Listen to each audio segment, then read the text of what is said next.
Okay, we're here in Coro. We arrived here this morning. This is an island that's been absolutely devastated by the cyclone.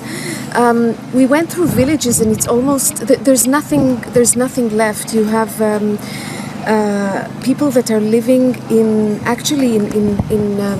what's left of buildings that are also heavily damaged.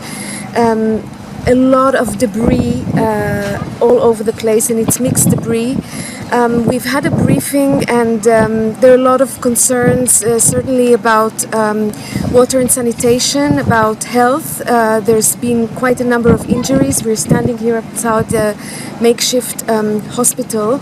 And then the restoration of the crops and just all of the crops are absolutely destroyed, so getting those back on track. And maybe perhaps it's difficult to say what problem is more acute, but the shelter is really very serious. People are without a roof over their heads. There are no standing buildings left, and that's also a very major priority.